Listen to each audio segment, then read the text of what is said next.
kingfisher BFS reel and a trout magnet. And yours truly, glutton for punishment. It's, I believe, another 100-degree day.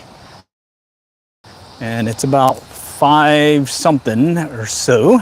And we're going to be casting this 1-gram trout magnet. See what's biting here on a hot day. Starting out here at the local pond. All right. Water looks pretty, well, cloudy. A lot of greenery out and about. A lot of greenery over here. So that's going to make it a little tough. And we'll kind of stay away. Stand off from the banks and see if we can get something to strike over here. Now, I don't remember if I got this one dialed in. I've got it set at 24 on the break. So let's see what that does. Okay. May have to twitch it a little and to get it going, but that went right into some junk. So let's clear that out. Okay, so we're here at Bethany Lakes, our local spot where yours truly likes going fishing. I think I'm going to go ahead and adjust the brake a little bit, knock it down just a tad bit, just to get a feel for it again. Yeah, it's pulling off to the left still. It's going get out here in the open. Let's see if I can get this dialed in real quick. Got some wind behind me, so that's going to help with the cast, and we'll go from there. The other day it was mainly just little bluegill and bass. Okay, a little bit better. A little bit better. Okay. And some fingerling ones, in fact. So let's just see what this little guy will do today. Once I get it dialed in here. Let's tweak it just a little bit more. I think I had it at 17 before. Okay. All right, let's try it again. Oh yeah, that feels better. Oh no, I got a little overrun. I have to fix that. May need to go back to higher brake. Let's just tweak it just a little bit. Let's go with 20. All right. Oh, got some junk too. Got some junk in the trunk. All right. And I should have probably waited till later in the day. Try the evening bite here, but got the itch, got an opening to go fishing, so time to go. And let's just see what we can do here. Oh, that's better. A little bit better. Yeah, a little bit better. Okay. May do a little twitch move on there. See if we get some of these little guys to strike. Okay. All right, I'm going to tweak it just a little bit more. Had a slight overrun that I didn't like. There we go, much better. All right, now we just need a fish. Try working this one area with some shallow area here in the shadows. Let's see, and okay, and if you just joined, I'm over here at a local pond here at Texas, and I'm fishing a 1-gram trout magnet on a flight feather kingfisher right here. And I'm using 2-pound test. Seems to work better with 2-pound test. And you can see I can cast it no problem. But the temps are pretty hot right now. Last time we tried fishing, we lasted about 40 minutes, and then the phone kicked out on me and had to shut down from the heat. So hoping we can stay a little bit longer. Hope we got some folks joining. Let's see what we got here. Let's see, what are you fishing for? Let's see, Bryce, Romanok. What are you fishing for? Whatever's biting, but mainly bass and bluegill. Landonisi Sports. Hi, howdy. All right, glad you guys were able to make it today. And this is just ultralight bait casting with a 1-gram trout magnet. I'll show you the trout magnet right here. And I got some other colors and whatnot, but I'm going to try pink because that seems to be working right now from the other day. And hopefully we can get a bite here soon. Maybe work it here in the shallows and the shadowy area.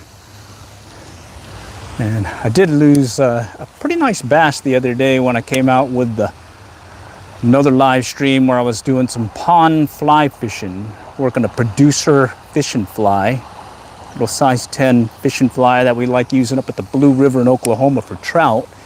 Turns out that the olive variant works really well for little bass and bluegill. Okay. And the rod I'm using is a Handing Magic L rod. Pick them up on Amazon right here.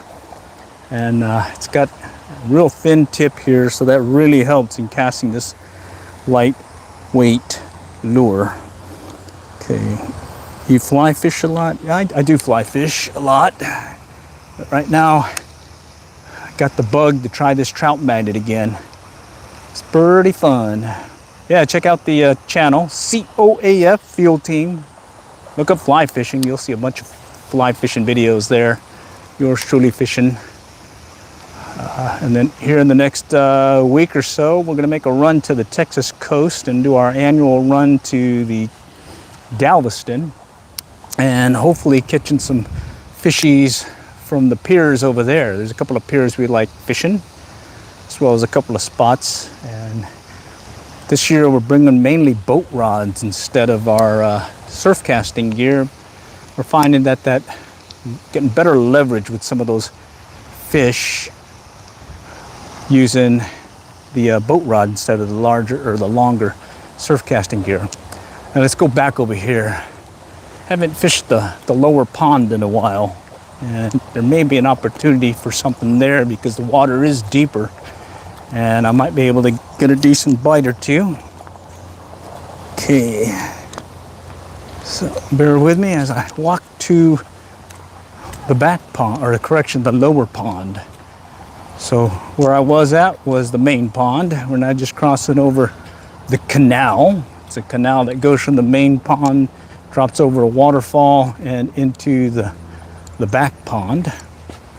And let me just get up over here to the amphitheater area, and we'll just cross under. Looks like some folks are out here working out.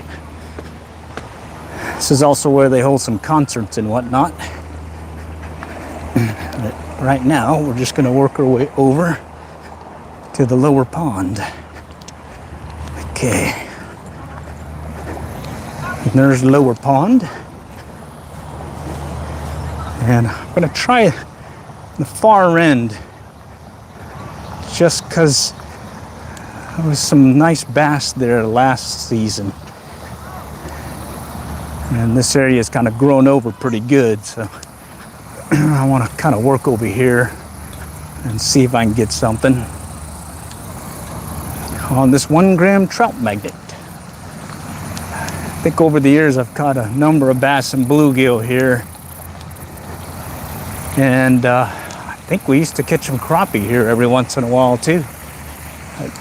And this is the last pond that was dredged, so it's about the deepest pond we have here now.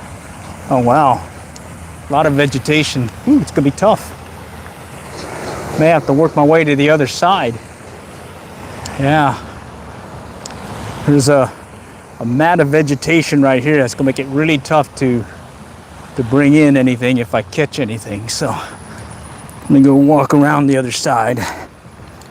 See, what is the best thing for a bass to eat when you're trying to catch it? Oh, I don't know. Depends on the time of year, I guess, and then what they're feeding on. Like here, later in the evening, anything that kind of mimics some kind of minnow or bait fish about yay big. They're feeding on a lot of those at this particular location. Also, if you watch the flying insects and whatnot, there's a couple of dragonfly, reddish looking dragonflies that you'll see out and about that resemble, if you use a crackleback fishing fly about a size 10, maybe even a size 8, you'll get some pretty decent hits off that. You can definitely see them when they are feeding, because there'll be these little red dragonfly looking things flying about, and next thing you know, something's jumping out or splashing at them. But right here, I'm just using this trout magnet. It's pretty much mimicking basically a minnow, a little bait fish minnow. And we're gonna work our way around the lower pond. I haven't fished it this season, so it's gonna be a new experience. I've normally been fishing the main pond as well as the back pond. and the horseshoe pond by the pier area. Mainly just trying to see what's lurking there. I put one of my underwater cameras over there just to see what was lurking there, and I saw a number of bluegill and bass. And then the last season, even though it was the heat of summer, I did capture some trout that were, I guess, holdover from the previous season's stocking, and I was able to capture them on video. So I heard that some other folks had caught trout in the past in the warmer months or hotter months. The latest I've ever caught them was, in fact, right over here in this pond in May, and I think it was a fluke. All right, well, it looks like it's kind of clobbered here too, but I think we can get a little bit closer and coax our way if something decent hits. Yeah, ooh, a lot of junk. Let's cast. All right, I'll just do a slow retrieve in, see where that takes us. A lot of turtles. Okay, nothing there. I'm gonna go pop it out again. This time I do a little 8 count. I think the other day I did an 8 count with one of the inline spinners. Okay, let that one drop a little. Over there by the dam might be actually the clearest spot to try, because I don't see any vegetation coming up on the wall. Let's go over there. Okay, what else we got? All right, howdy.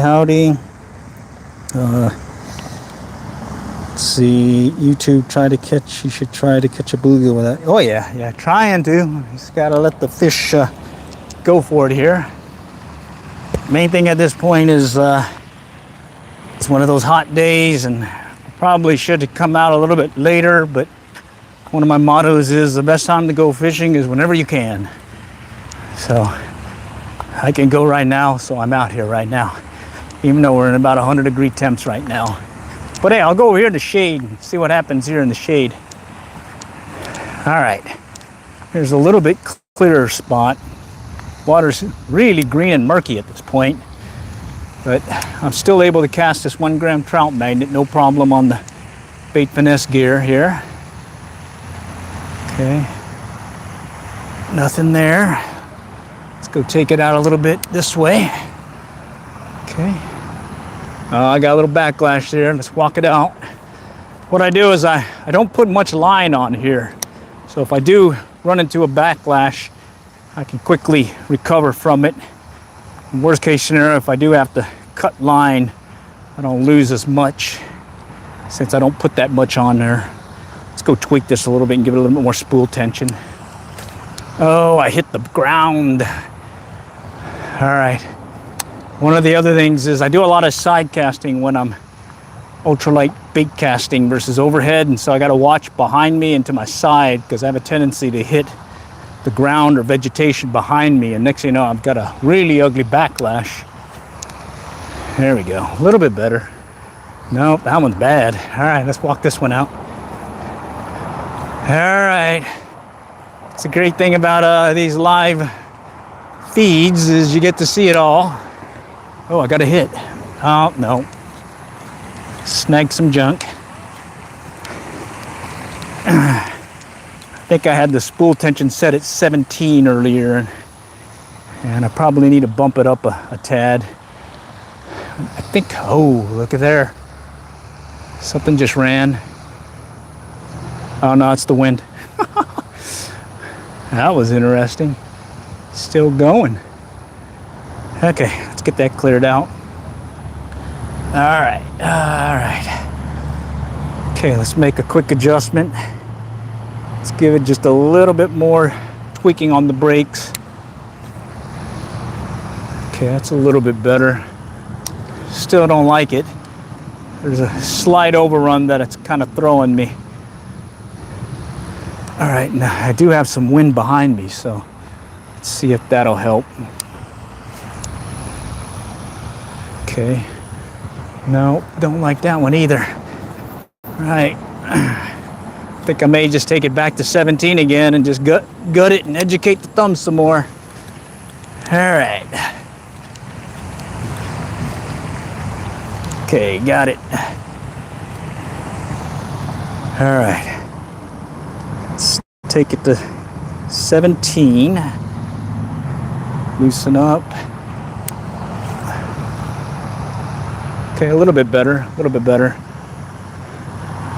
All right, let me just get this dialed in, and then I'm gonna go back over there by the dam where it's a little bit clearer, and I'm hoping that I might get a better chance at some of these fishies. Okay. Okay, it's still pulling to the left. Pulling to the left. Okay. Pulls to the left, that means lessen up on the brake. Okay. All right, better. Better, but not what I want. Earlier I was getting some really good casts with it without the overrun. And I can get that fixed here shortly. Just bear with me. Okay. Whew. Definitely hot out here. Okay. Okay, I got it at 17. Spool tension, just tighten it down just a tad bit more. Short cast it. All right. Okay. I'm gonna tighten up on the spool tension on the line. There we go. All right, let's go over there to the dam. See if we can get something lurking over there. If not, we'll go to the back pond and see what happens there. Okay. Yeah, normally there'll be some water overflowing the dam coming down to the lower creek area. Looks like it's pretty much done. Okay. Just kind of walk up slowly. Maybe we may be able to get something over here by the tree line. I've watched this area. It's about maybe 3-4 feet deep typically. So, and normally the water will be running. Oh, big frog down into this little creek here, but we haven't had much rain lately, so that might put a damper on things. Okay, let's see what we got lurking below. All right. I think I got it into the trees. Yeah, I did. Shoot. May lose this guy. Oh yeah, I'm gonna lose him. He's right on that one branch. Here it goes. Ah, I lost him. All right. Luckily I brought more trout magnets, so let's get that reset here. I guess that's the trials and tribulations of fishing. So you had to always end up catching something, possibly a tree fish in this case. All right. Okay, let's just clear the line real quick. Yeah, there we go. All right, so that was a trout magnet. And here's some more of them. And maybe I'll try a different color also. Let's try, I think that chartreuse one might be one to try. So bear with me as I get this tied on here. I hooked on to one of those trees along the bank here, and this 2-pound test line is definitely not gonna hold up against a tree snag. All right, and we'll get this retied here shortly. Just trim off the tag end. All right, let's try this chartreuse one, see if maybe that color will work. I think I tried a chartreuse and orange one the other day. Got some decent hits there. All right, let's get this guy on there. So I like just kind of putting it on there. There's a little barb that helps keep it in place once you get it on there. But what I'll do is I'll take the trout magnet and take it right close to where that split is, where the split tail is, and lock it in place right there. All right, now let's go and see if we can get a good cast in. That one's still, I'm gonna give it more break. I'm not liking it. Okay, I like casting a little bit harder than that. So we'll just, here, let me give it a little bit more break. Tighten up on the spool tension just a little and see what this does. Okay, it's still got an overrun I don't like, so I'm gonna tweak it some more. Shouldn't have to tweak it much since I already had that other one on there and they're pretty much the same weight. Okay, all right. Ooh, that was a hit. Wow, got a hit. Okay, tighten up on the spool tension, give it a little bit more break.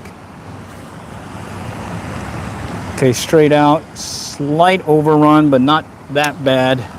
Just got to educate the finger on that one. All right, let's go and see what we can do now. Okay, come on, fishy. Okay, let's cut over here again. Be careful that I don't get into the tree line, close to the trees. Okay. Bring it in slow. I was saying it's about 2-3 feet deep along this tree line. That one overran. I didn't like that one either. Looks like mojo was off today. Okay, that's better. Okay.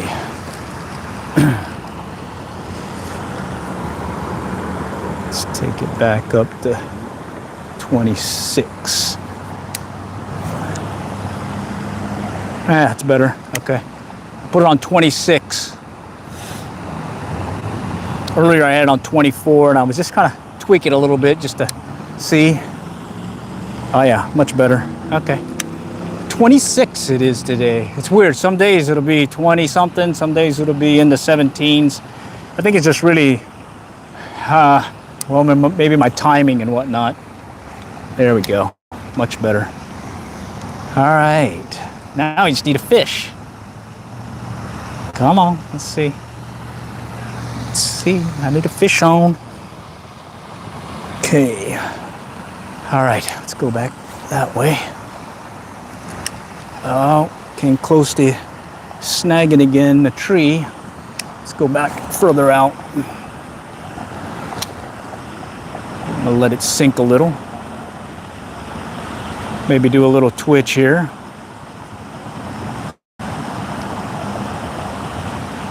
Okay. Just wondering if maybe they're just a little bit deeper. And I just got to give it time to sink. Oh yeah. All right, got it dialed in, at least with this wind. Wind's in front of me. So you always got to make good sessions, especially when you're fishing something light like this.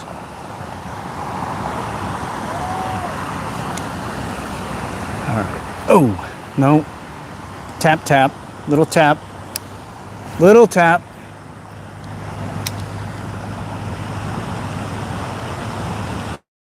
Little tap. Come on, come on. All right, let's try it again. Oh, wait, got some junk on here. Clear that out. All right.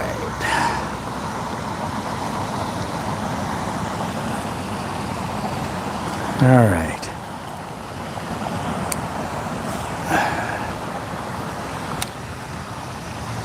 Back over here near the trees.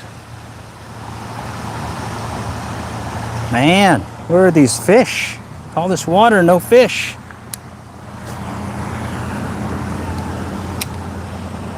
Oh, no. Ah, that was a tap. That was a definite tap tap. Let's see, I lessened on the spool tension. I'm trying to tweak it so I can, well, keep playing with it. All right. Okay, come on, come on. Had a slight tap. And then he stopped. Come on, come on. No.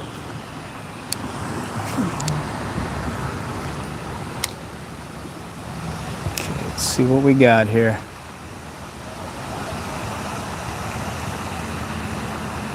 Very interesting. No takers right now. Okay. All right. We'll try the back pond. There's a couple spots where I know there's some bluegill.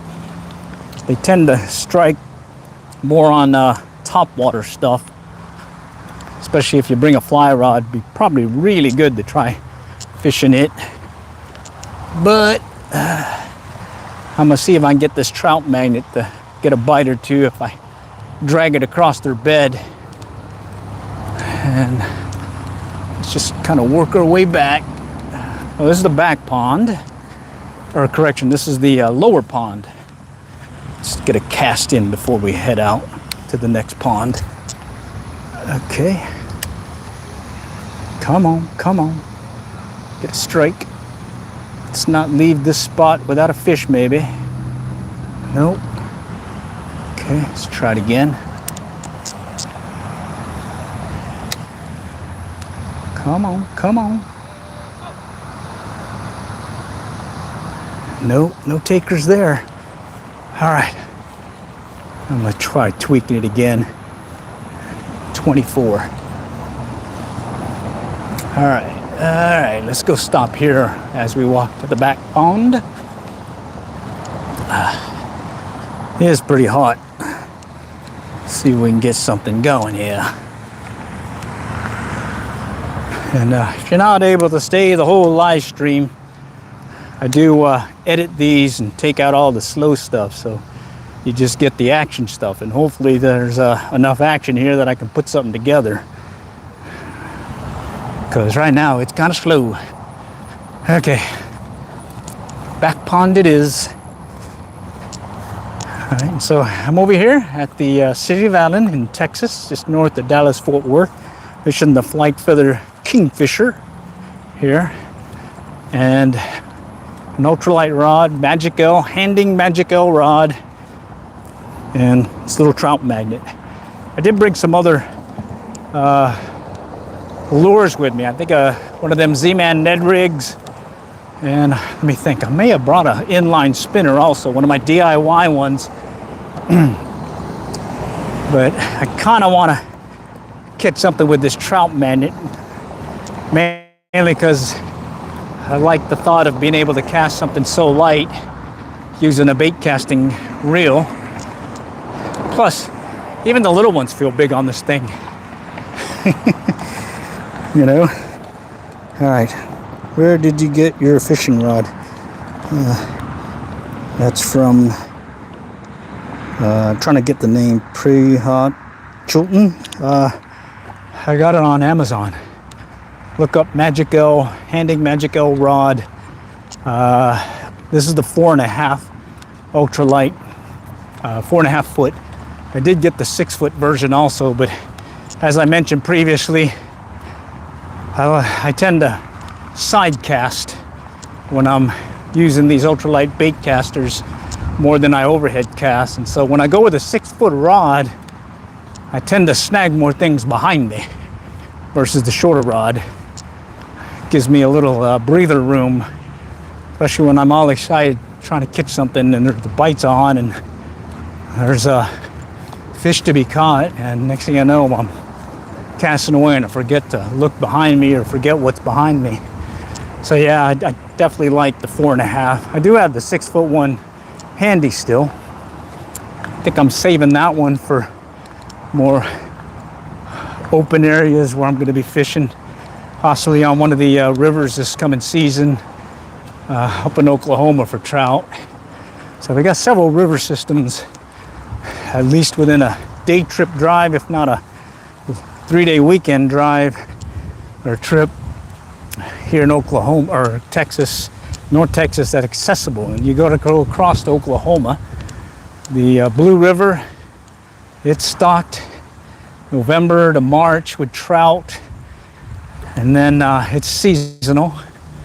And then you have the Lower Mountain Fork that runs through Beaver's Bend State Park in Oklahoma. That's a year-round trout fishery. And then you have the Lower Illinois River, which is the tail race, a Lake 10 killer, up in Gore, Oklahoma.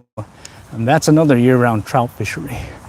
Here in Texas, we do have a year-round trout fishery. I fished it off and on throughout the years. It's the Guadalupe down by New Braunfels, Texas. There they do have year-round trout opportunity. Doesn't mean you'll catch them, but they are there. And there are several spots where they're considered a special zone, special regulation zone, where they have to be a certain size if you're going to keep them. I think it's like 18 or 20 inch, one per day. And I think the largest I've caught down there, yours truly, I'd say about maybe an 18-inch trout, caught and released. That was a fun time using fly fishing gear. But right now we're using some ultralight bait casting gear, trying to find a trout, or a correction, a bass. This back pond is the one where earlier live stream where I was pond fly fishing. I ended up losing a bass, pretty nice sized bass here, close to the bank. So I fished it early morning, so the bite's different in the afternoon, if not, well, heat of the day. So things should pick up as it cools down. I think around maybe 7, 8 o'clock things will pick up. But we're here right now, and I'm just gonna see what I can get on this ultralight bait caster. All right, and headed to the back pond.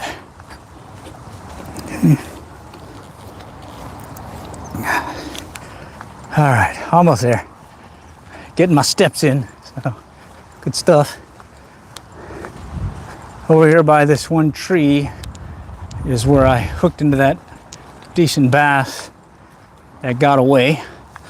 But anywhere along here, there's an opportunity to get one. Let's see.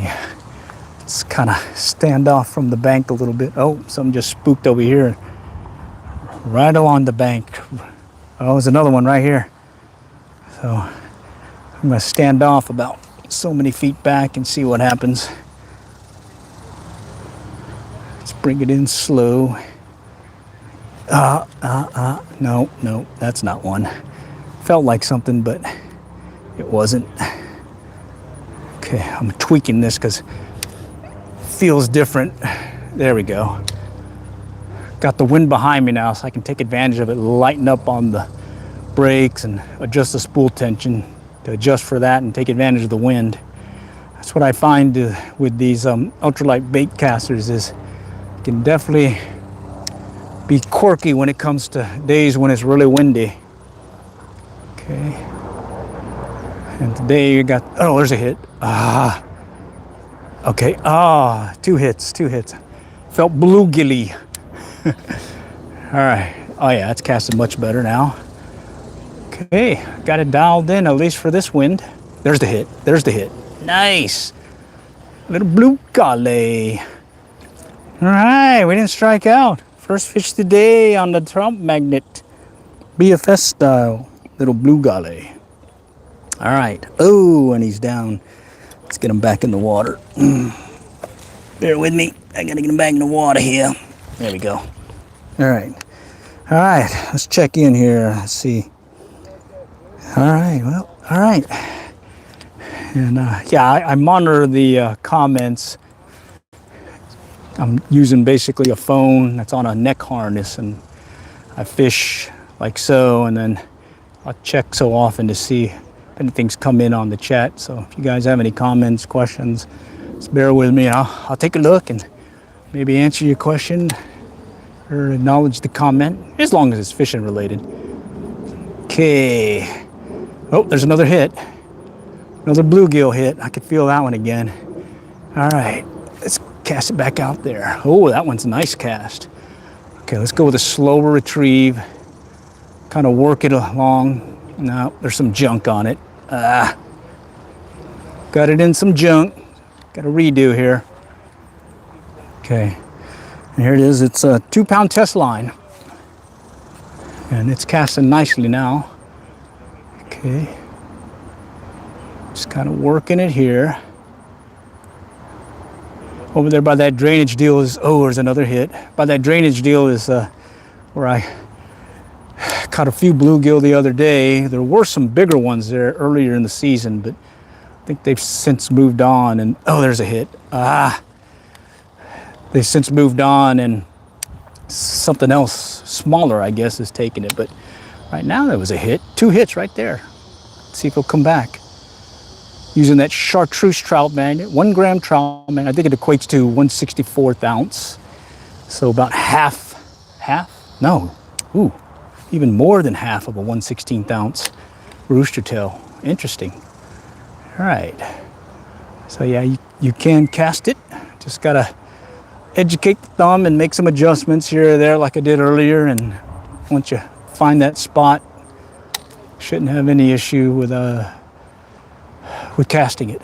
Okay, let's see if we can get this guy to hit again. There's a hit. It's like they're nipping it.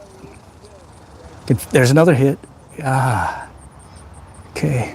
So earlier when the water was really clear and I could see what was trailing behind me, this one's a little overrun, let me fix it. It was trailing behind me, or behind the lure, I could see these little bluegill just kind of chasing it and just popping away at the tail. And I suspect that's the same thing I'm getting here right now. There's a hit. Okay. It's like they're mouthing it, grabbing it, and then letting go. But hey, tug is the drug, isn't it? Tug is the drug. Okay. Let's see if we can get this guy to come in. Come on. There's a tap. Okay. Nope, not that time. Oh, something just jumped over here. Way out there. Let's see if I can attract him. Something. It jumped out of the water, looked like it was chasing something. So what do you do when you see that? Cast toward it and give it a try. Never know. There's a hit. I think I heard or read something in a book way back when Jimmy Houston, the bass fisherman, was talking about turtles. And you think you saw a turtle splash, he would always suggest casting toward it because a lot of times that turtle is a fish. And if it ain't, well, you're still had the opportunity, maybe if it was a fish, get them. So that's pretty cool. So let's see if we can get something to hit here, as long as it's not a turtle. All right, there's a nice cast. Okay. All right. I'm gonna bring it in slow again. See if we'll get a little pop. Okay, I do see something back there moving, like a little V, not a V wake, but something's moving about. Oh, someone said something here. Let's see. Mike Stevens, can you skip? No, I'm not that good. I am just your average Joe. Hopefully I don't backlash fisherman. There's a hit. Oh, come on. There's a hit. Oh, it's those little guys. I could see a little wake behind it too. Okay. The other day I caught some fingerling bass. I mean, really small. But like I was saying, these little ultralights, you definitely feel pretty cool. Oh, there was a hit. Shoot, he had it right there in front of me. Okay, let's move over to the left or the right here real quick. So the other day I stopped at Walmart and I saw one of these rods, precision something rod, and it was one of these telescoping things that the line ran through the tube itself of the rod, and it could collapse to 14 inches, and I thought it was pretty cool looking. It's a little spin caster. Oh, there's one looking at it. Turned away.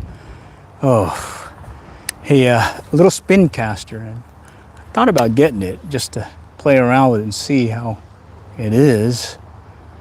Plus, you can easily keep it in your backpack. Okay, there we go. Ah, oh man, he had it. He ran to the left here. Little bluegill. All right, well, they're here. They're here and they're fun. Let's see if we can get one on. Yeah, they say I should have came out later in the day when it's cooler, but I'm taking my advice to heart, and best time to go fishing is whenever you can. Yeah. So I can go fishing right now. So let's do it. Okay, had that guy on briefly. There he is. There he is. Ah, did it again. Okay, so I'm feeling the tug. Bang, bang, bang, and I'm not pulling back on. Instead, I'm just kind of tightening up on the line, hoping to set the hook in that manner. If you just do the riptide lips technique, you tend to end up missing them and pulling the lure out like that. So that one, I went ahead and set the hook as soon as I felt the tension. So instead, you kind of just want to tighten up on the line, keep that tension, and let them hit it. But hey, who's talking right now? I haven't caught but that one. Here we go. Ah, okay. Riptide lips technique, I'm gonna try it. I feel a strike, I'm going pull back. Okay, let's see if that works, because I'm desperate now. This finesse stuff, there we go, lip tide. Ah! Oh, there you go. All right, that's a riptide lips. Didn't work on that one, but I'm gonna try it again. Slow, steady retrieve. Okay, don't feel anything yet. Nothing yet. Okay. All right. I got a feeling I'm gonna get something here soon. Okay. Again, it's this 1 gram trout magnet, casting on this ultralight bait caster, the Flight Feather Kingfisher. Straight out the box. No tweaking other than teach your thumb, and right there, I just pulled that one out of his mouth. Let me get this one in. There's a bunch of junk. Oh, let me get out of the junk. Okay. All right, so finessing it, I had a bunch of missed strikes. Riptide lips, I've had 2 missed strikes. Well, let's just play. We're having fun. Hope y'all are having fun. Let's see. Cast to your side. Yeah, that's what I do. You sure ain't the bottom biting? Oh, it's pretty shallow here. I'm bouncing it on the bottom as well as keeping it over some of the vegetation. And when I see the strike or I see the fish take it and I lose them, I'm seeing them actually move and get away from me. Like that time. I got my polarized glasses so I can see the shadow behind it. So I'm kind of sight casting at this point too. All right, come on. Tap it, tap it. Okay. All right, I can see the lure. Nope. No go that way. Let's go this way. Okay. Slow it down. All right, come on, Ghost Rider. This is one right here. You know, I could see some bluegill beds here, but they're empty. This must have been a spot to be at earlier in the season. Guess it's not that time of year here for them now. Okay, let's see what we got. All right, so far just a couple of small bluegill, but that keeps me going. Oh, that one just chased it. That was a little fingerling bass. Just swiped at it. Thought he was the man. Here, let's try a faster retrieve. Let's try this. See if that helps. Okay, nope. Let's do it again. Further out this time. We'll let it sink a little. Okay. Come on, come on. Okay, just a steady retrieve. Feeling for the strike. Wind's behind me, so I'm taking advantage of that wind, getting some pretty good distance on this thing. Out that way, not bad. Okay. All right, I see some movement over here to my right. Looks like something feeding on something. Okay, all right, let's try this again. Oh yeah, no backlash too, cool. It's dialed in, at least with this wind. Okay. Yeah, I find if I start casting into the wind, I got to tweak it again and make some adjustment, because just that, there's a hit. Just that little deal. Yep, that was on there briefly. He just kind of had it in his mouth and then let go. Wasn't hooked. Just kind of had it in his mouth.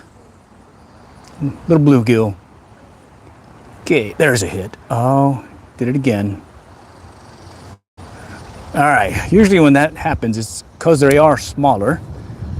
But hey, on occasion, you cook into one as well as you get a bigger one. And I have caught some pretty good sized fish on a trout magnet. So who knows? Might be able to get one this round.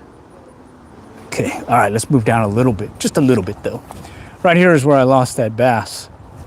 Pond fly fishing. In fact, I'm gonna stand off a little and use my polarized glasses and see if maybe he's still lurking there. He's just over here by these cypress knees, about a rod length away from the bank. And I'm standing about maybe 10 feet. I'm just gonna cast it out a little and see if something's lurking there. Maybe he wants to do round two. Maybe not.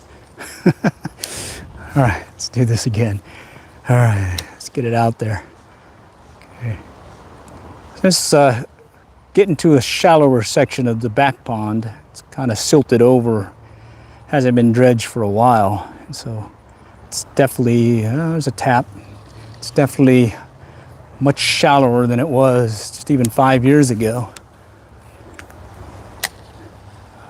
I've seen the maintenance guys come out here with their wading boots, and easily can go in there with chest waders, and really it'll stay below their hips, if not thigh high in some cases. Like over here, it's probably going to be below the knees right here. That's how shallow it is. I think the main part you'll be worried about is the mud, because it definitely is silted over the years.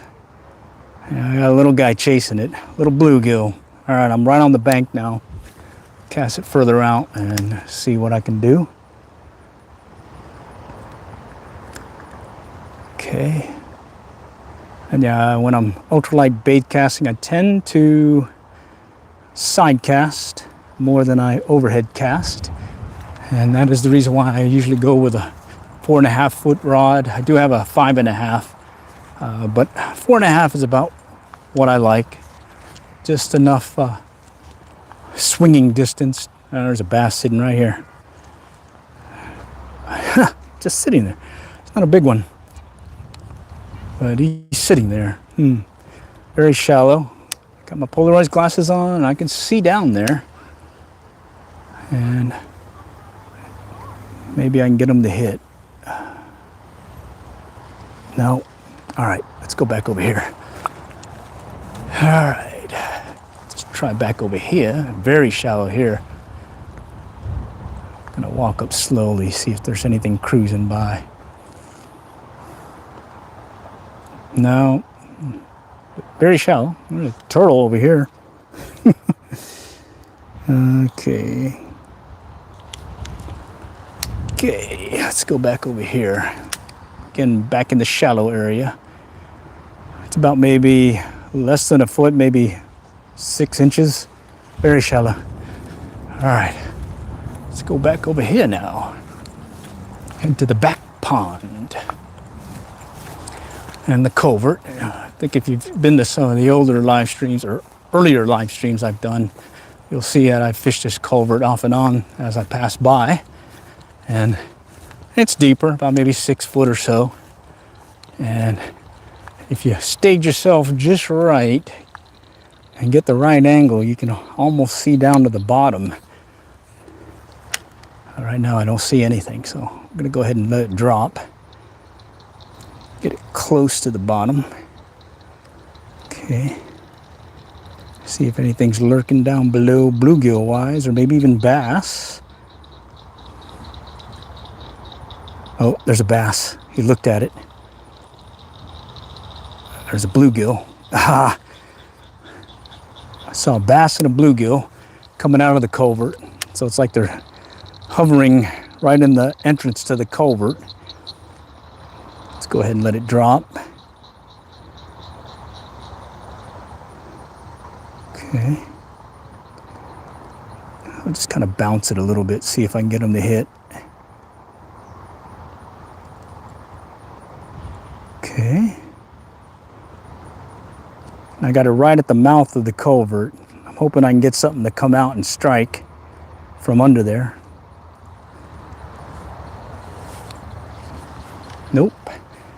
All right, let's go cast it back out. Work that one drop off. There he goes. Ah. There's a little drop off here. Gets shallow up over here by that entrance, and it drops into a nice deep hole. And seems to be a place where they like to congregate. And let's see if I can at least get one out of this spot. Let it sink. All right, he's tapping it. Got him. Ah, he was tapping it. Saw the line movement. Let's see if I can get him to do it again. Okay, just letting it sink. I'm watching the line. Well, that's really going to be the indication of a strike, is watching the line before I actually feel it. Okay. Okay, nothing yet. There he goes. There he goes. Picked it up. All right. Picked it up. Little blue golly. Nice. All right, well. I suspect the other ones that were back in the spot where we got a bunch of those earlier hits are a lot smaller than that guy. All right. Let's see if we can coax another one out of here real quick. It's going to do the same thing. I'm going to let it sink. Watch the line.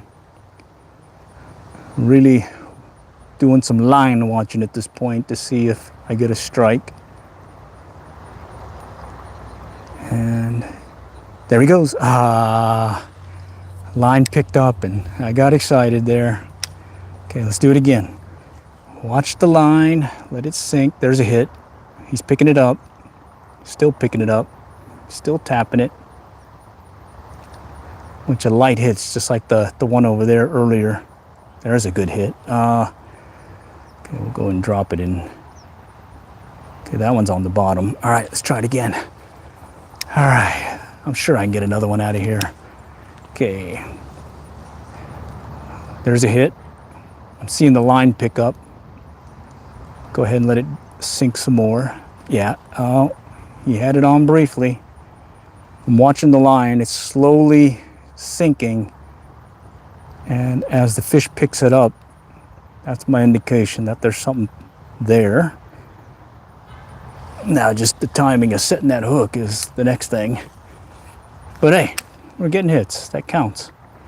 Okay, let's do it again. This kind of reminds me of how I was fishing for some stock trout earlier this year using this same setup. The strikes were happening as the trout magnet was drifting slowly downward, and I was watching the line like I'm doing so now for any strikes. Okay, and I guess it's good practice for that time again in the season to do the same thing. Yeah, this is practice. That's right. It's just practice. Okay, letting it sink. Bring it in slowly. Okay. Slow drift. Nope. All right, let's try again. One more cast and then we'll move on to another spot. Oh, there's a hit. Cast it closer to the brush line here, or the vegetation, and had an immediate hit. Something must be lurking back there. So let's cast again. Letting it sink. Watching the line. Watching the line. Slow, slow, slow sink. Okay. There is one line that I used years back when I was fishing some Senkos. It was a high vis line that when it got wet and was out of the water had a very colorful high vis look, but when it was in the water it would disappear. And that worked really well fishing Senkos weightless, because a lot of times I was getting, same thing here, the indication of a strike because my line was moving, or I could see the pickup because of the reaction of the line to the fish versus me feeling it with the rod or there we go, the fish taking it. So, all right, let's go back over here to the feeder creek. Ooh, see if anyone has any other stuff. He's using micro lures. Yes, I am. Trout magnet, 1 gram, 1/64 ounce. Ultralight, Baitcaster, flight feather, kingfisher. I don't know if you can get these readily available now, but there's another one, the cormorant, that flight feather makes. Flight feather, feather flight, one of those names. That supposedly is even better than this one because they made the mistakes on this one and they fixed it with the cormorant. I think the main detractor here is the color of this one is what some folks don't like. But I'm good with it. 1 gram trout magnets out the box. Just teach your finger or your thumb and you should be good to go. Okay, I'm fishing the feeder creek. I see a bass actually right here sitting at the mouth of the feeder creek. And that's typically what they do. They'll kind of stage over here waiting for some goodies to go by and strike. Let's see if he's still there. Let's see. He may not be there now. I see a little bass though, a little tiny one, little fingerling. All right, well, let's get the lure in the water. Can't catch him if I don't have my lure in the water. Okay. Okay, yeah, there's another little fingerling bass that way. All right. Pretty sure I can catch him with this. There's a hit. Catch him with this thing. All right, we're gonna go ahead and let it drop. Over here it's deeper. About maybe 4 foot, 3 to 4 feet, maybe 6. Earlier we were fishing basically less than a foot of water. So no need to do any countdown there. Just pretty much just cast and reel back, adjust your retrieve. Here we can kind of let it sink a little and watch our line for that pickup. See if we can get him to strike. Come on, take it. Okay. Still seeing some of these little fingerlings over here. Fingerling bass. All right, let's go back over here. Do a slow retrieve, work it back. Oh, right there, 2 more fingerling bass. Oh, no, that was the bottom. Got some junk in the trunk here. Yeah, I could see some little fingerlings cruising the banks here. And let's just see if we can at least coax something to strike here. Okay. Letting it fall. Watching the line. Nope. It's kind of funny. There's been times where when the water is really clear and I fishing a Ned rig or whatnot, or even some fishing flies and letting them hit the bottom and drag bottom. Gotten some pretty good hits there on some of the pond bass that we have here. It's like they're painted. There's one looking at it now. Oh, he just struck it. Oh man, right there in front of me. There's like 3 little bass. Let's see if I can get them to hit again. These guys want to play. Yeah, there he goes. There's one looking at it now. There's another one. Definitely can hook up with probably a nice, a size 12 or 10 fly. Yeah. Let's see. I can see if I can get him to hit. This is right on the bottom. I'm gonna kind of jerk it up. There's one looking at it. He just struck it with his Hit it with his nose. He's really little though. Let me see if I can get him to hit.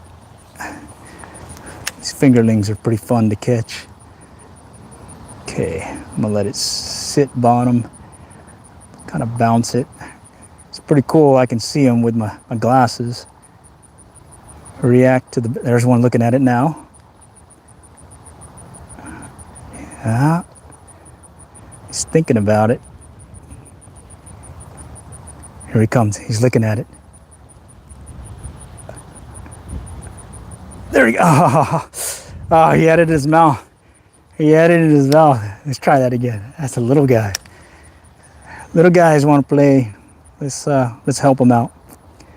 Okay, got it on the bottom. Bounce. Oh, he just picked it up. I just should have set the hook there. Okay, here's another one. Okay, it's funny. I got it on the bottom. There's a little guy pecking at it right now, and then when I twitch it up, one of the bigger fingerling will come up and attack it. And they moved off. Let's see. They're over here now. Okay, let me try getting them to coax them to hit again. So this is a little up and down bouncy retrieve here. And okay. There's two looking at it. They're just looking at it though. All right, I guess these guys don't want to play that much. Well, let's see if something's over here. So knowing that, I'm gonna drop it on the bottom and I'm gonna try doing this, basically twitch it up and down on the bottom. It's hot, maybe they're deeper. Maybe that's just enough for a bigger one to strike. Okay, okay. Okay, let's try it again. Okay, cast it further out this way and work this other bank and just pretty much let it drop to the bottom and do that a little up and down retrieve. So, little sort of a jigging motion. Watching the line. Okay. Pretty funny, those little fingerling. There's a hit. I think it's fingerling time again. Yeah, it's fingerling time. I see them.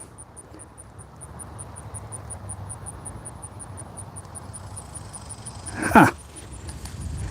Yeah, they're interested. All right, let's cast it out further. Here, I'm just going to drag it. Okay, there's a tap. Almost feels like a pickup. Now, okay, let's go ahead and let it sink a little. Still watching the line. Come on, come on. Oh, there, that may have been the bottom. Yeah, at the bottom. Junk in the trunk here, definite sign. Okay, I'm gonna walk up right over here and see if I got anything lurking in the feeder creek. Earlier that bass was right here, just kind of sitting in about less than a foot of water. Okay. All right, let's work our way around. Let's work our way around and see if we can get something from the other direction. I may have to tweak the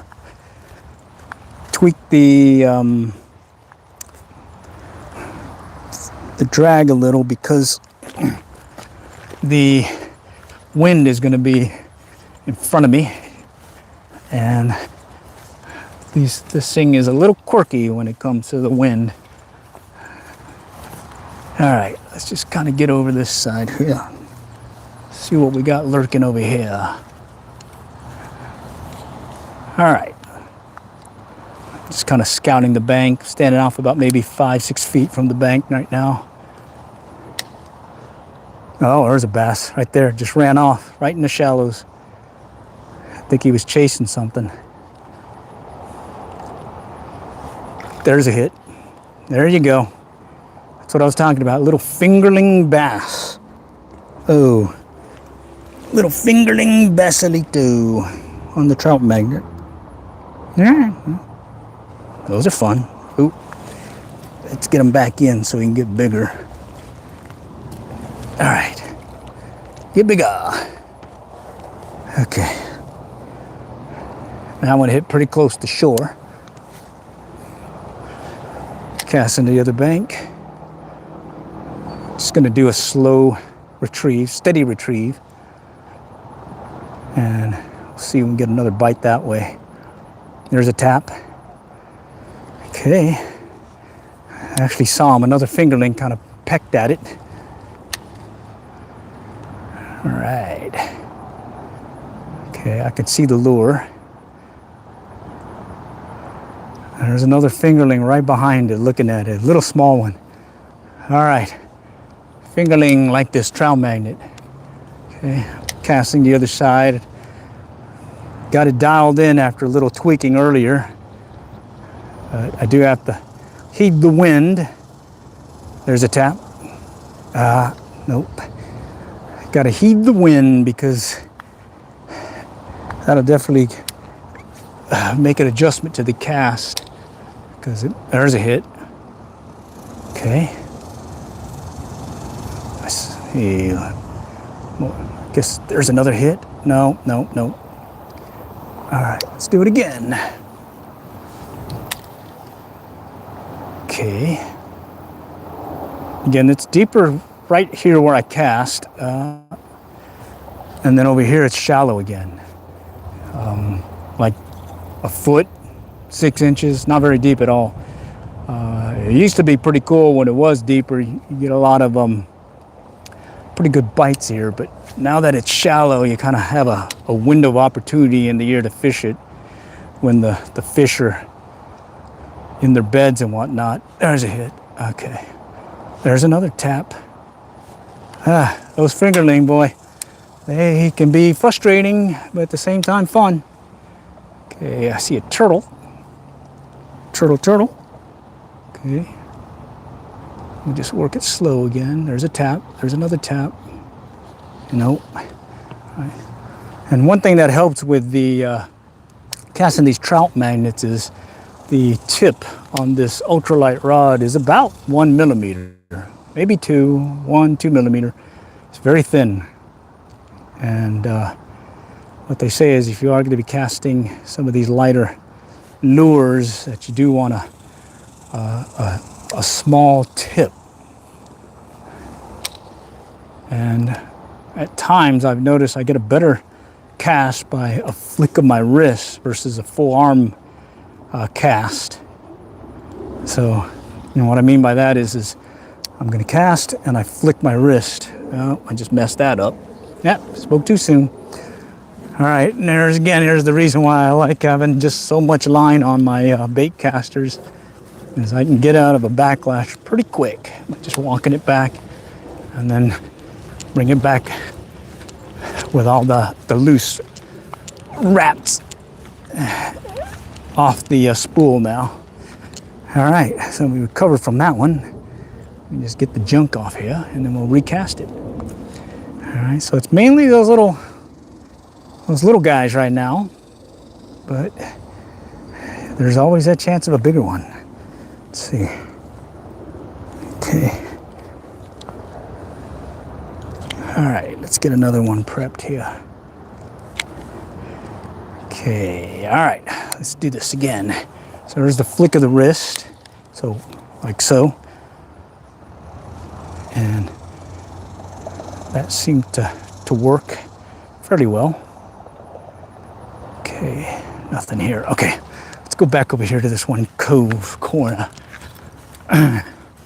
Sometimes I'll catch them in the evening coming to this back area. It's shallow, but they're congregating there for whatever reason. Possibly there's some fish to be had or whatnot, or bait. But before we go there, let's cast here real quick. Okay, it's shallow here. Less than a foot. But every once in a while, you get that one cruising by. Cruising by. And he may be a good one. Okay, all right, let's go this way. Let's get some of this junk off the lure. Fishing a 1 gram trout magnet. Chartreuse. I had a pink one earlier and it didn't get any hits, but I ended up losing it to a tree fish. Snagged it, so bummer, but brought some extra ones, and it seems to be the chartreuse one is getting hits. Let it be these little guys, but hey, it's still fun. All right, I'm gonna walk up to here, and I'm gonna stand off, about 10 feet from the bank, and then I'm gonna cast, and then I'll walk up on the bank so I don't spook anything that may be close to the bank. All right.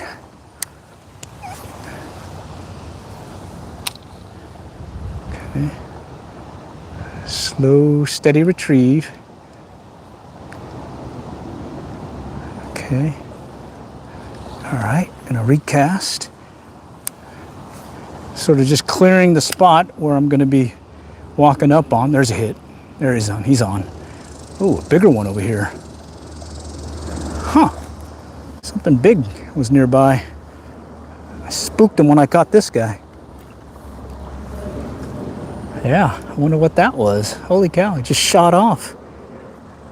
All right, well, got this guy. Little bluegill.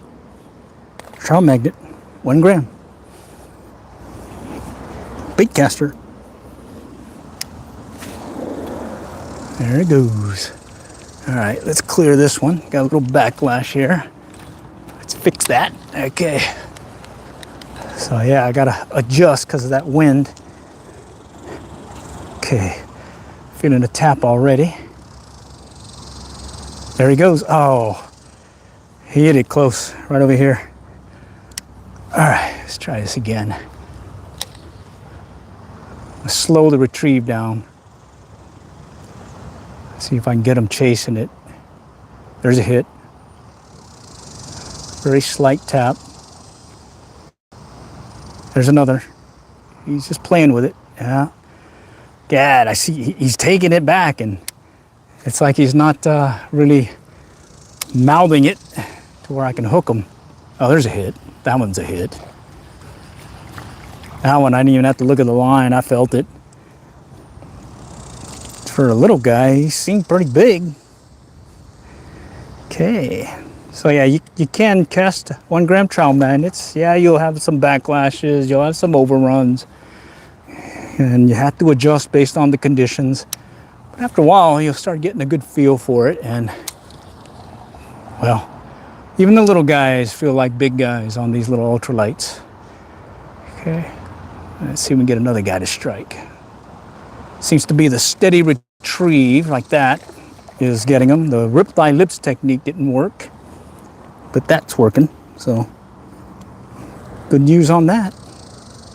Okay, and like I was saying, this time of day, yeah, they'll come to this one cove area corner and kind of lurk. I think it's because it's a little bit cooler from the day's sun, and there's less or more things to eat, I guess. Oops, I got my line tangled. There's another tap. Okay, they're here. All right, let's get this way. See if there's anything lurking to the left. And I'm gonna stick with the steady retrieve and see what goes with that, okay? All right. Bear with me. Let me check the chat, see if anyone has anything to call out. He's using micro lures. Yes, trout magnet. All right. It looks like we got 4 guys online. All right, cool. Howdy, howdy. Glad you guys can join us. Been out here just fishing the evening or the late afternoon bite. Things are starting to cool down a little bit. There's a hit. There's a hit.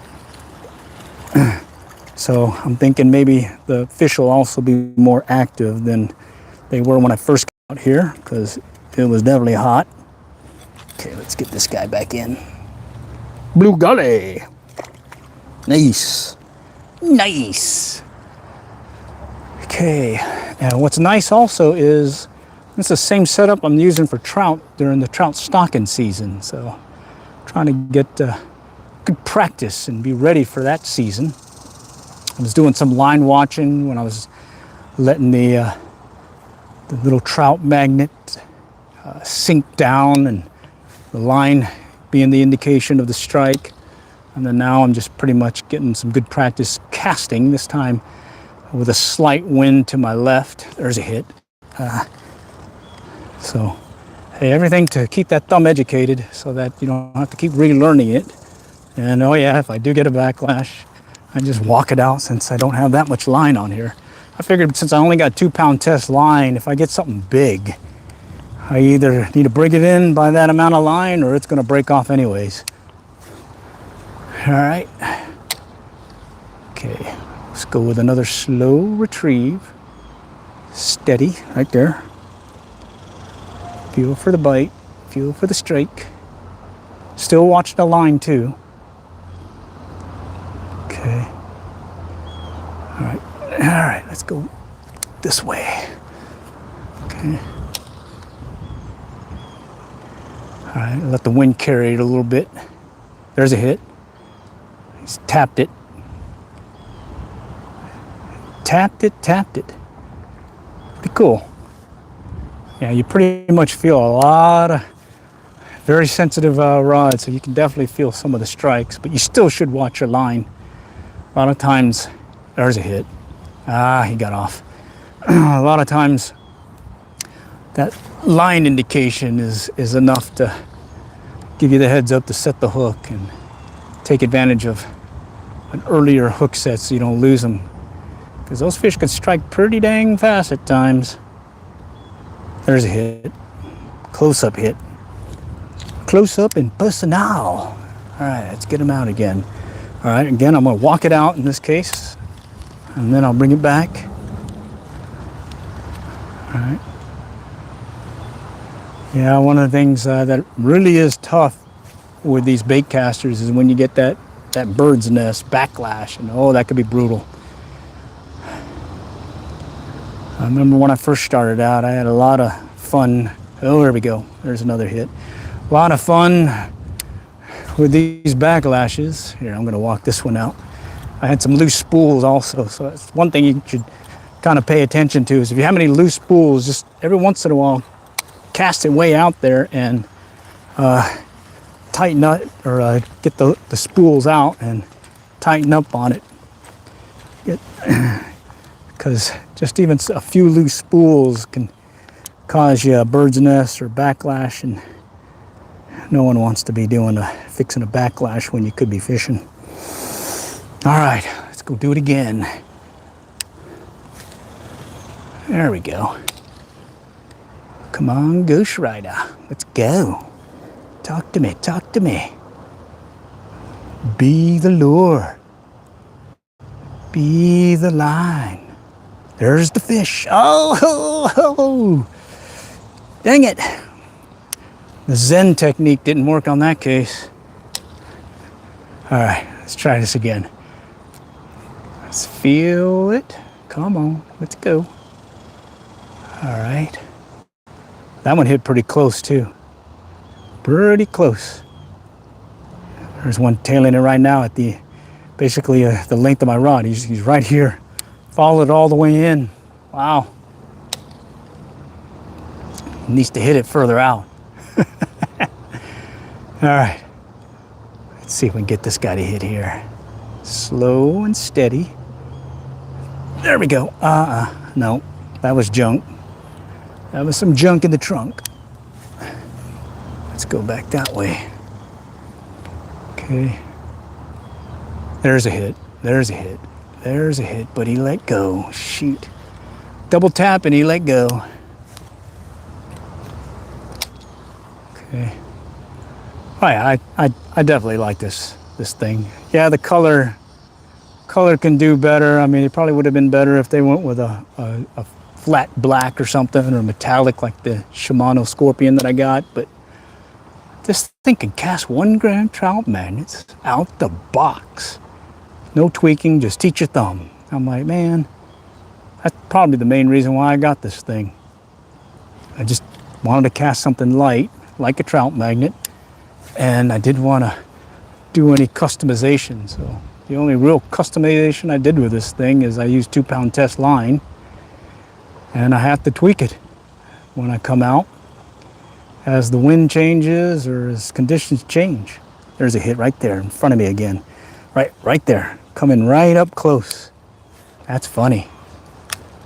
All right, let's see if I can get one of these guys to hit and stay on.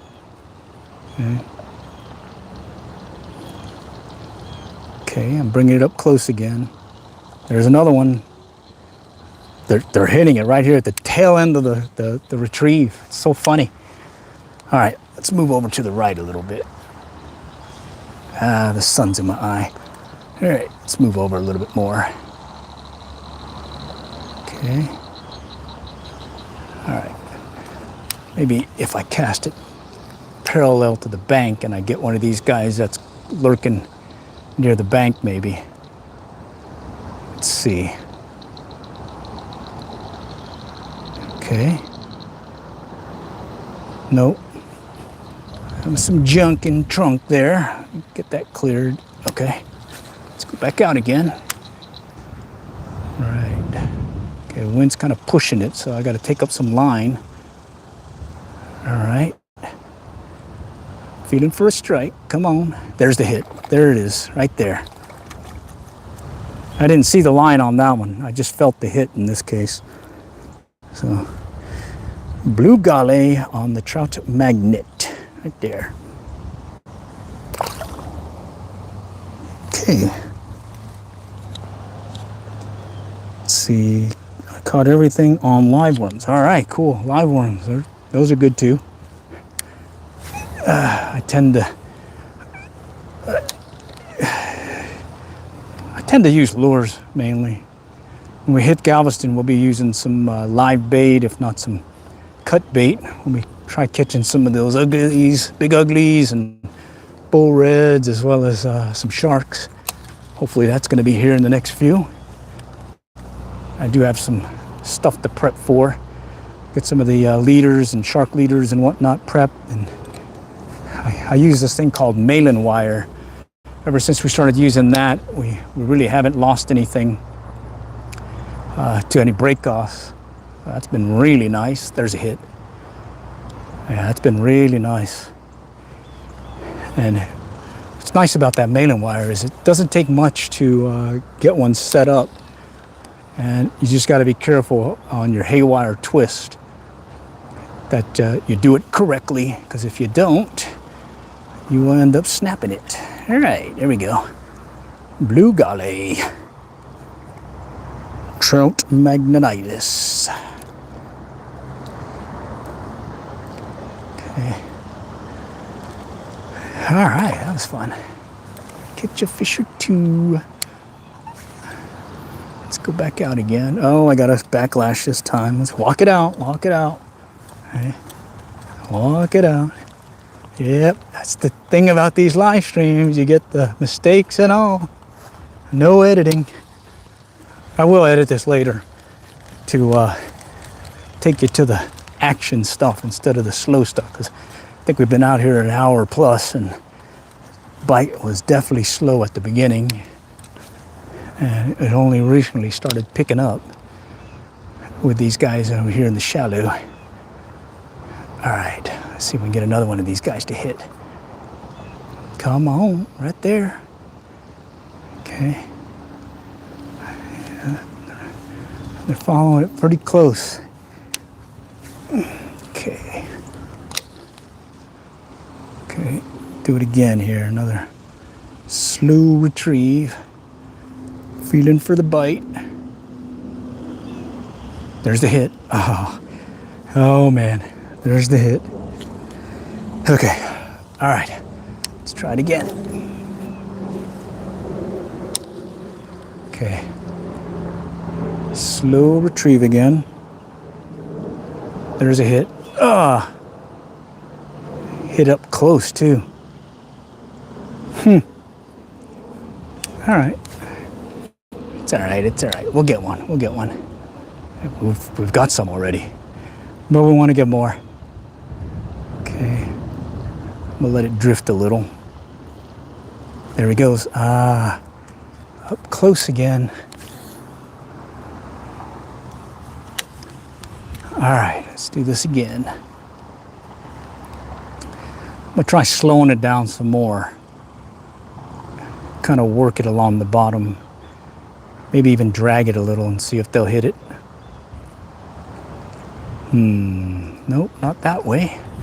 Wind's starting to pick up a little too, so I gotta again play it by ear. Okay. All right.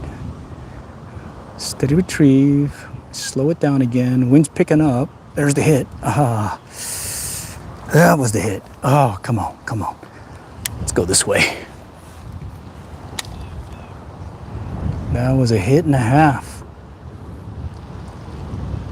What about over here? Let's see.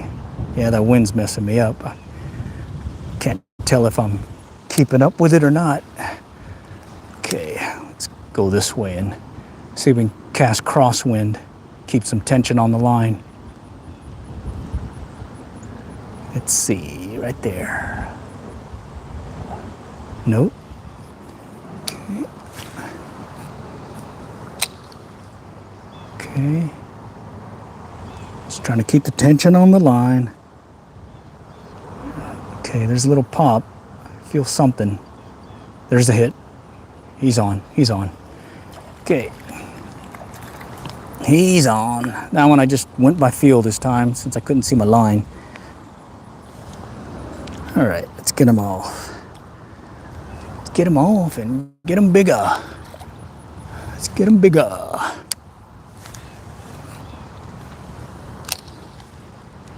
Okay, let's see what's in this direction. There's a hit.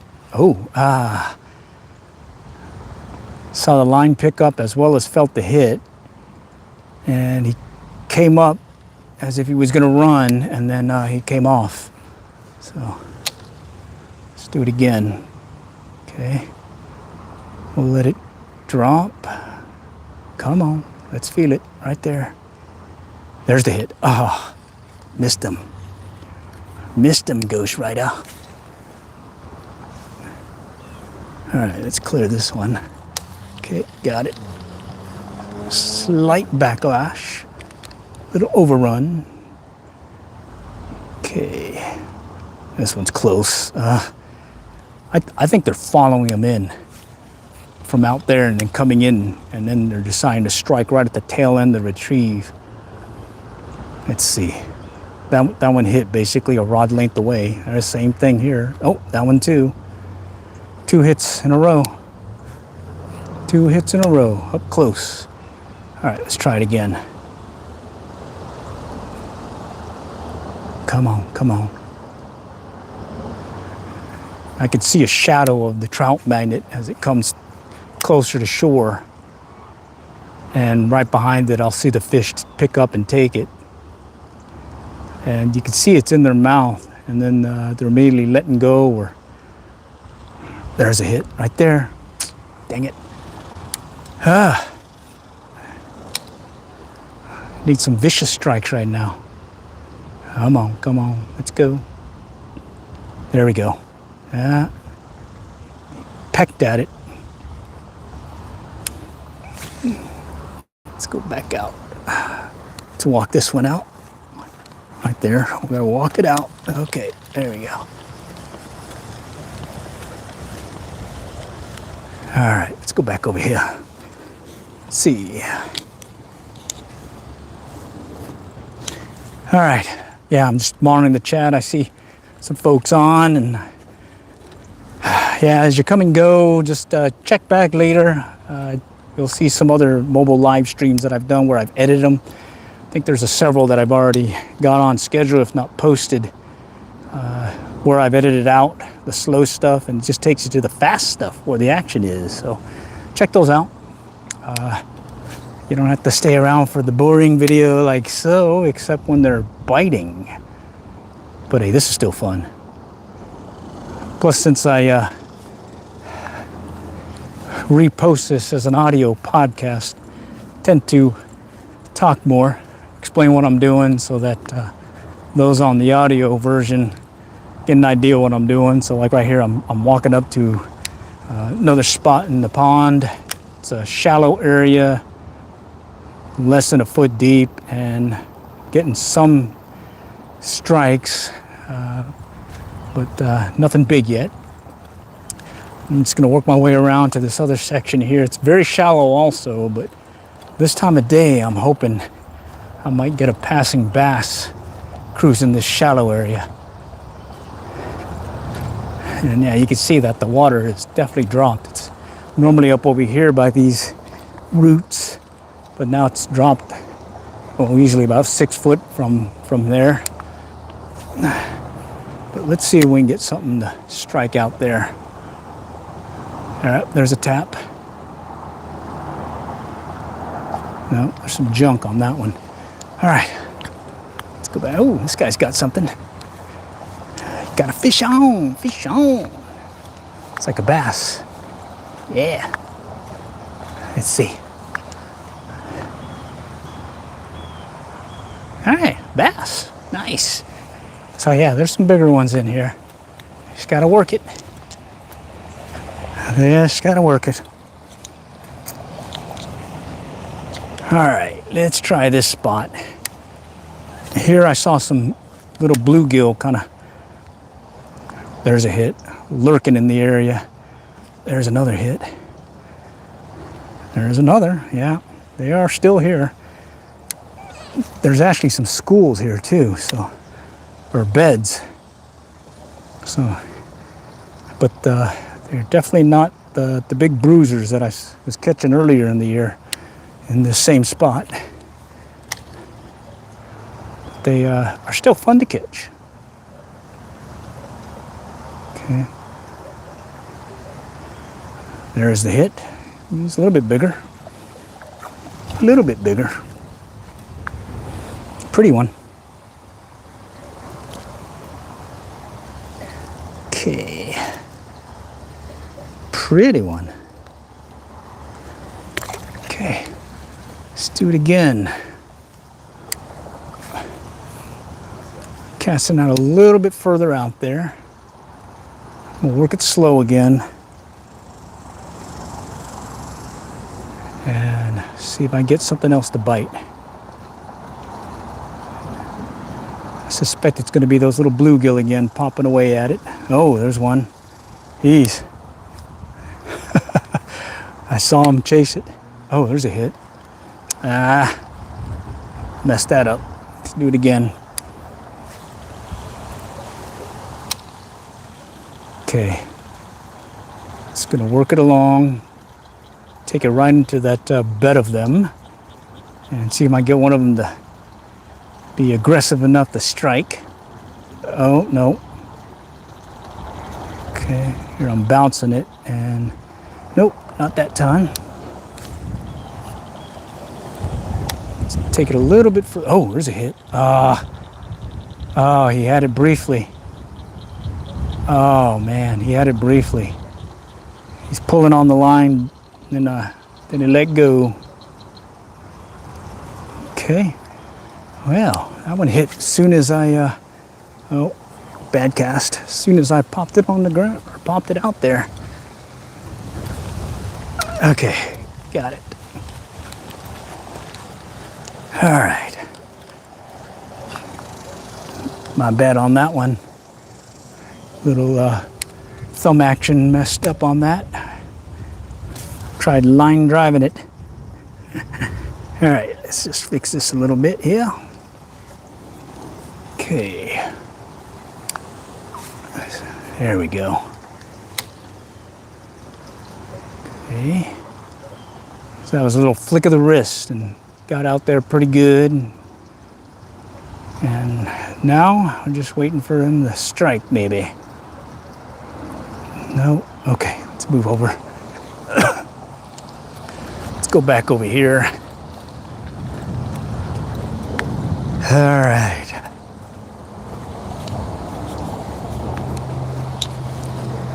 Okay, we're coming up on this one spot. Let's just kind of cast it out here and work it real quick.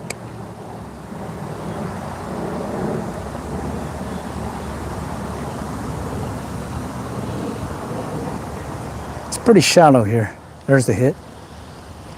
Yeah, pretty shallow here, and then it kind of dips. The other day I fished here and caught a few, lost a few. Let's see if we can get one to hit this time. Something, yeah, I think I got some junk on that one. Yep, I can see it. Junk in the trunk. All right. Let's get that cleared out. Let's cast to my left real quick and cast to this shallow area. See if something's lurking in the shallows.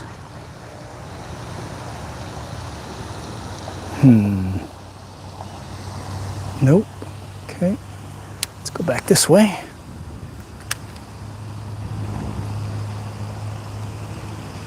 Oh, no. Some rocks. A set of rocks. Okay. Dropping it right where there's a little hole. There's a tap. Another tap. Frustrating.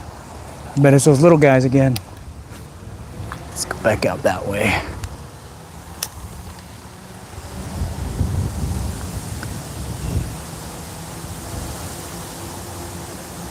Okay. Nothing there. Let's get another cast in. A little bit further out.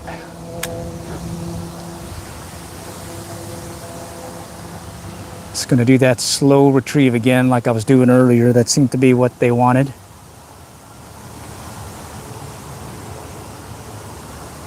And wind's behind me now, so I can kind of cheat it a little and get a little extra distance out of the cast.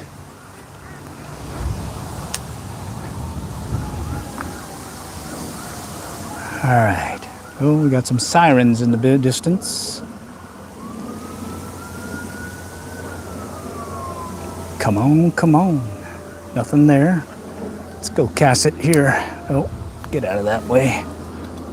Let's go this way. Okay. Oh, something just jumped. Something jumpy jumped. All right, let's go back here.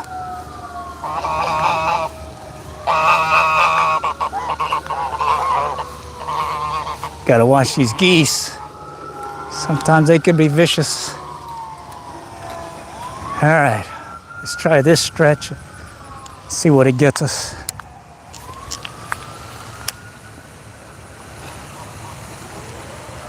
Stick with that slow retrieve. I'm gonna stand off from the bank again. Had a lot of hits up close.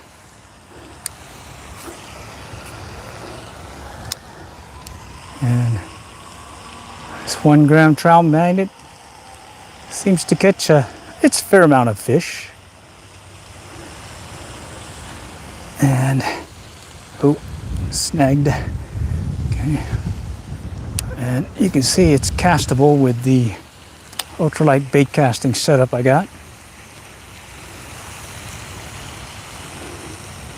And I mainly use this thing for trout, stock trout. But it sure is fun to use throughout the year. Okay, let's get it out there again.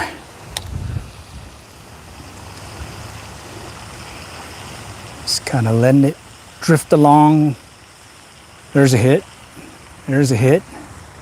Little tiny hits. I felt like those bluegill again. All right. See if we can get a bass to hit. Cast it out deeper. Let it sink a little. And we'll just kind of work it in slowly. There is that vegetation on the bottom that'll tend to clobber the lure. But as long as you just keep a little movement on there, it should keep you out of the junk. And we'll just keep recasting and see what it gets us. Had that slight tap, and there's a hit. That was a tap, and there's something chasing something else down there. There's a hit. Yeah, I see some fish moving about or some fish activity. I'm wondering if get their attention with this trout magnet. Yeah. I think they're feeding on something on the surface. It's like 3 or 4 hits right over here. Maybe some bluegill feeding on some bugs hatching. There's a hit. Light tap. Very light tap. Okay. Come on. Let's see what we got. Another cast. Just kind of walking the bank now. Staying off the bank though. That one has junk on it. Let's get that one cleared out. Let's go ahead and... Oh, wait. Back over here. Something's chasing some kind of bait fish. There's a hit. I wonder if it's that fingerling bass again. Could be that. Those are fun to catch. Let's see. Okay, there's another tap. Yeah, I wonder if it is. Yeah, I bet it is. He was on briefly. I bet it is those fingerlings again. Those things will strike anything. Come on, let's see. Let me speed up the retrieve. Coming through some turtles. Turtle City. Yeah, there is something chasing. I don't know what, but let's see if I can get him to hit this thing. There's a hit. There's another. The one that I had on briefly just a moment ago was a little fingerling bass. So I'm over here on my right now. Coming up. Okay, let's go this way. Yeah, they're kind of moving up and down the bank here, and I suspect it's those fingerling bass. There's a hit. There we go. Let's see. Well, I guess it's a fingerling sunfish. Well, that counts. That counts. Okay, let's get them off here real quick. Well, at least I was fishing something that was there. I knew that. Right there. Something else moving. Let's try it again. Just gonna slowly drag it through. There's a hit. Okay. They're here. Some more over here on my right. There was a hit immediately as soon as it hit the water. Okay. Yeah. So I was thinking it was those fingerling bass, but it turns out it's a fingerling sunfish. But let's keep casting. There's another one. There's another. You can feel them kind of nip at it. Let's try over here. I just saw something move. Over there to my left, something moved. There's a hit. All right, that one's bigger. That one's bigger. That one's bigger. It's a bass. Nice. All right. Well, definitely not a fingerling. It's a bass. All right. I'm using this 2-pound test, and so I gotta be very careful. So what I tried doing is I tried grabbing it with my fingers instead of lifting it up. There we go. All right. All right, on a trout magnet, not bad. And what had me going was there's a lot of fish activity here. Right there. Okay. Let's go ahead and let this guy go. And it's getting that later time of day, so I suspect these guys will be moving about. And he was close by, so they're not all the time way out deep. Sometimes they're just close by. And you saw how close that guy was. Not very far at all.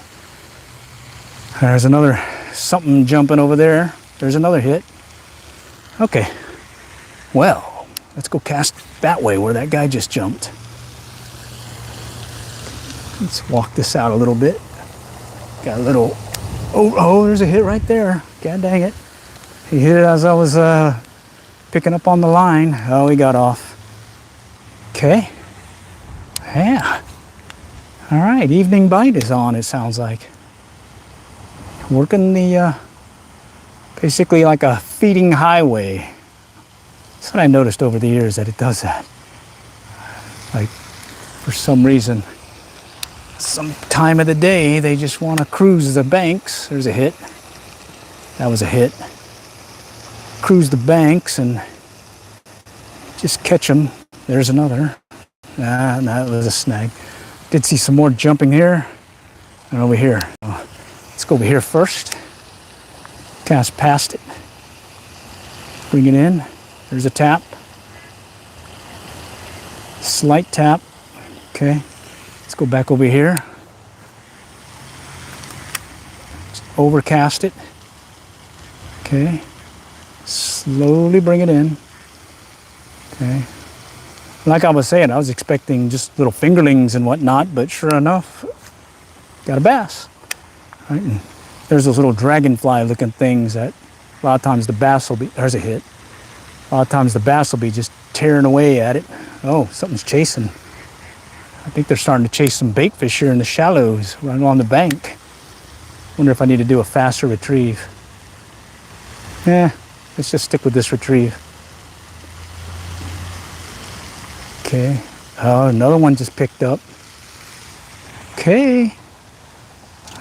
The fish are here. Let me just get untangled. All right, you can see I'm using an ultralight rod. It's a very thin tip. Very thin tip. Okay. And, well, I'm tangled now, so bear with me as I get untangled. Let's see. Somehow I hooked myself onto a zipper. Oh, there we go. Got it. Woo! All right, I'm seeing some more movement. So we'll cast toward that activity. Let's see if we can get them to hit this thing. 1 gram trout magnet.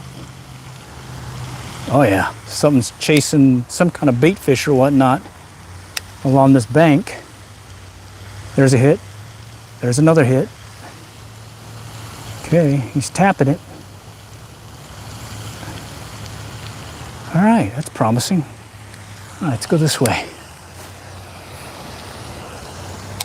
All right.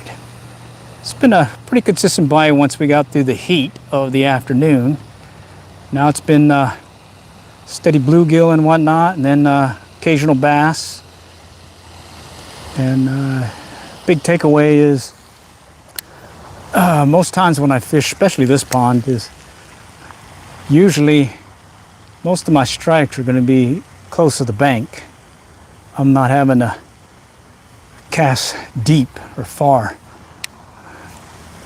I will cast out like so, but at the same time I'll spend a lot of time fishing closer to the bank, as a lot of times that's where the fish are. Especially this time of day, it looks like they're feeding on some kind of fishy. All right, let's see what's in this direction. Okay, some more movement. To my right, oh, ahead of me. Oh yeah. All right, let's go and cast back out here where I see some more of that movement. Okay. And that last bass I caught was really close to the bank. And pretty decent fight on this little 2-pound test line. Ultralight bait casting style. Oh yeah. Bunch of little bass and bluegill using this little trout magnet. Have you? You gone fishing yet? Oh. Yeah, I have a rod over there. Yeah? What are you using? It's like pretty much that. A trout magnet? I have no idea what it is. Oh. Yeah, I just right now you see them moving around in the water? No, I don't see it. That's Look at the see right there? See the circles? Kind of. Right here and then right here? Oh yeah. That's so the fish are feeding and they're chasing stuff up, and this time of day all along here. If you come at the right time, you'll see them start popping. And all you do is get you like a little lure, and just like right there, there's a hit. And just bring it in slow. There's another hit. And they're little, but I did catch one just a moment ago, that little bass about like that, you know. Other than that, they're here. Just, yeah, I'm live streaming. So, yeah, it's just not too many questions right now. Let's see. I caught a 4-pound smallmouth. Nice, on worms. All right. Yeah. So you fish this often over here? No. No? Not often. All right. First time this year. Really? And you're using what, a small lure? Yeah. It's like plastic. Okay. Like a Senko? I have no idea. Oh. So, right here. What kind of reel are you using? It's like the open one. The one that's underneath, the spinning reel? Yeah, it's like the one when you open. Does that have a button? Or? No, no button. Okay. You pull the thing open. So, this is what I'm using right now. All right. These are trout magnets. They weigh 1 gram. I think I might have those in my... Yeah. And all I'm doing is I'm casting this thing to along the bank. See right there? And then, what is it? I'm just casting it out and just doing a steady retrieve like this. And I'm changing there's a hit. I'm changing the cast out, you know, like this, and then I'll turn this way. And I did that all along the whole pond area and everything. Oh, there's a bigger one here. So what happens is this time of day, they start coming into the shallows and they're trying to hit these little minnow and bait fish. And so that's what this is mimicking, is little bait fish, right? And then there's this other bug that you'll see, that thing right there, little dragonfly thing right there, you see it? Yeah. Kind of brown. The bass will hit that. If you do any fly fishing, there's a fishing fly called the crackleback that's made with a brown hackle. Looks just like that. And you can cast that out and just let it sit, and the bass will hit that. I notice that they tend to do that here. There's a hit. But like right now, these are all little guys, but every so often, there'll be a bigger one in the mix. So. Well, the little ones attract the big ones, right? Sometimes, I mean, for here, I don't know. I mainly fish here with ultralight lures, so small ones, 1/16 ounce rooster tails, inline spinners, or these things. And then at certain times of the year, I'll get the 4-inch Yamasenko Senko plastic worm. Fish a weedless, Texas rigged, or wacky rigged, and no weight, and just cast that out, and you'll be surprised what'll strike. And the main thing when you're fishing with that is you're watching your line for the pickup, because the fish will pick it up. Like right now, I'm getting a hit.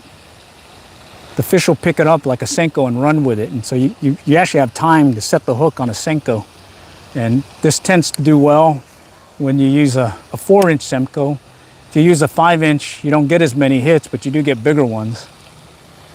And then, I guess this time of year, you probably could get away with one of those little shad wraps, like a little mini rattle trap, about this big, and there's not that much vegetation. That's another good one because it mimics one of these bait fish that they'll be chasing.